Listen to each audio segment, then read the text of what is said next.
Today, I wanted to make a video about the top tech sales companies to try and start your career in. Now, like anything, there is no right answer, and there's a few things I'm going to walk through, not only of the best names of companies, but if you're not able to get into those companies for any reason, it doesn't mean all hope is lost. There's a couple different things to consider how you position yourself for the long term and your tech sales career. Now, another disclaimer in getting started is yes, obviously companies like Amazon, companies like Google Cloud, etc., are going to be great places to start your career, but you should know they almost always require pretty strict guidelines around both the types of degree. They usually want some sort of STEM focus, and or the GPA requirements are minimally above a 3.0, if not higher at this point. So with those out of the way, I do want to say there's a couple different common ones that not only are great places to start, but will take backgrounds from all different types. And as an example, there's again a couple different ways to slice this up, but Oracle, Salesforce, a lesser known one is a company like MongoDB. These are types of companies that have very renowned training programs, and they're also open to backgrounds of different types. One of my former colleagues worked at Oracle, and he was an accounting major and went straight into tech sales out of school. And that's what I'd say about any of these major companies is if you're learning about sales and you're a new grad, I speak to a lot of people who are like, I don't know anything about sales, and they're afraid to make that jump. But really, anyone who breaks into sales has no formal training. And again, yes, you do need to develop sales acumen. But again, if you have the pedigree of, if you had a decent GPA at a decent college, as an example, in finance or accounting, like, you're on equal footing, if not better, than other people. Like, hey, this person's clearly decently smart. They clearly have the ability to do this if they put their mind to it. And then you have to perform in the interview, etc. Another two that I want to mention, and again, I'm very biased. I am highly technical in my career, and some of these companies are very, very technical to get into. HubSpot, as an example, is not. That is a CRM tool similar to Salesforce, but they also, I've actually worked with someone who now works at HubSpot, and they have very good training in place. It's a good landing point, and it's a good logo on your resume. And there's many other companies like the next one I'm about to mention, but one that does come to mind is HashiCorp as an example. It's a great landing place. They're very selective about who they let in. You have to have the ability to go very technical, but there's many companies like this that are maybe new in terms of being a public company, and they're really pushing and scaling out their sales team because their product is rock solid, and now they're putting tons of time and effort to scale out their sales efforts. And again, the reason that I bring these types of companies up, especially in the Oracles of the world, the MongoDB, Salesforce, etc., yes, it's a great badge on the resume, and there is definitely some weight to that if you do look to make a move in the future. But also, again, they have on their website that they're open to backgrounds of different types for entry-level positions. Obviously, there's thresholds in place. You probably need relevant past sales experience or a college degree with a certain GPA, etc. But it's not impossible if you don't have a college degree and you have lots of sales experience, or you have a college degree in, I don't know, history, but you had a good GPA, or maybe you were an athlete or whatever. You have other markers of success that show that you could ultimately be successful in tech sales. Not only do you have the badge on the resume of these more renowned companies, but everyone who's hiring out of those companies knows that you have formal training. You get an exposure to ideally very good logos like Fortune 500 companies, etc. And this is why it's very sought after to go into these companies. And I'd also say your job is likely more stable in times like this where the economy is definitely shaky in the tech world. But again, it's important to say that these aren't the golden standard. I'm very biased because I come from a very technical background. I'm based in Austin, Texas, where there's a ton of tech companies, and those are some of the prominent presences in Austin. And again, like I mentioned, I didn't mention like AWS, Google Cloud, Microsoft. Obviously, those are great companies to work for, but they do, again, have a very high threshold to break in. But even if you're not able to break into those companies, you can still carve out a path for yourself, and I'd consider it in a couple of different ways.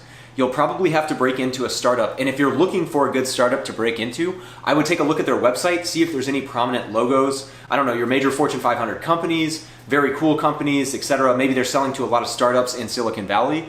And or on the funding front, do you see that they've gotten maybe $1 billion valuation? Because again, there's no magic number, but I would say at least maybe 500 million to $1 billion as a landing point. You know that they have product market fit. You know that they've got something that's worthwhile if their company is valued that much. And they probably also have sales training in place because they're big enough to justify that cost. And additionally, I'd say if your ultimate goal is to break into these top FANG type of companies and beyond, it is not a problem if you start at a smaller company. But what you're going to want to do is have a track record of success. What you're going to want to do is, as best as you can, try and network. Maybe you live in a tech hub like Austin, San Francisco, but network at sales meetups, network through your own network of friends who maybe work at other sales companies, etc. And over time, you're going to be able to learn how to position your past experience to fit those types of companies, but also in your current role, acknowledge the differences between a high growing startup and a large tech company. And on the flip side, I do want to say too, there is definitely value in working at only startups. That's personally my preferred method. I've worked at really large tech companies and I hated it. No disrespect, great companies, but it just wasn't for me. And I've really carved out a path working at high growth startups that are maybe in series B to C, all the way up to D and E, which means usually they at least have product market fit. They're probably doing somewhere minimally around like 10 million a year up to, I don't know, 250 to 500 million a year. And at that point, again, you're not taking a total chance that the company busts and the product completely flops. They've obviously got something that's working well enough, but it's also not so large and antiquated that you can't get anything done because there's so much process and it's unbearable to be there. Again, I'll state that that's my opinion.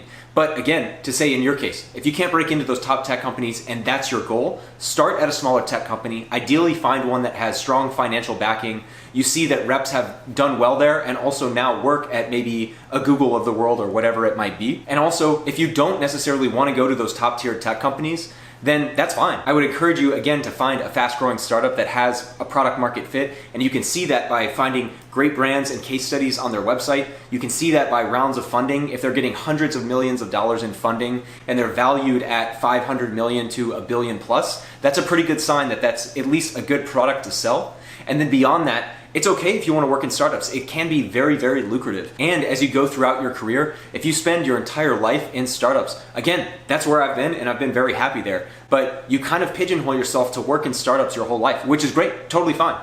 But just know that going in, if you started a startup and your goal is to move up to a bigger company, the next job change that you make, it doesn't necessarily have to be to a FAANG company, but you want to go to a bigger company with a large enough brand where you see those reps potentially getting picked off by Amazon, by Google, etc. So like as an example, let's say you can't get into like a MongoDB. You go and work for a startup that has good market fit, decent enough training. 2 years into that, MongoDB, as an example, reaches out to you and then hires you. Now you can work maybe 2 to 3 years at MongoDB, and next thing you know, you're gonna have those top tier companies like Amazon, like Google Cloud, starting to knock on your door and see if you're interested in working there. But the flip side is too, if you've worked in a lot of startups and you keep going that route, again, that's great. What's going to happen is as you get to these fast growing startups that really know they have product market fit and now need to scale up their team rapidly, they often don't actually like to hire reps from those top tier companies because it is so different than a corporate environment where you have tons of resources at your disposal, you have brand recognition, etc. It's a completely different sale and it requires a completely different skill set. And so all that to say, if you put in 4 years and you want to stay in that startup world, you're going to be in a great position to get snapped up by the hottest company at the time that's really growing their go-to-market team. And the flip side is if you spend 4 years in a startup and you want to end up at that FAANG, that top tier account level, spend maybe 2 to 4 years at your first company and definitely go up in size and brand recognition to then ultimately work your way and get recruited by the largest of the large companies. Again, the beauty is there's no right or wrong answer, especially now if you have the ability to interview with those companies I mentioned, the Oracles, Amazon, Google, Salesforce, MongoDB, tons of companies apply here, HashiCorp, HubSpot. That's probably a good move given how shaky the economic climate is.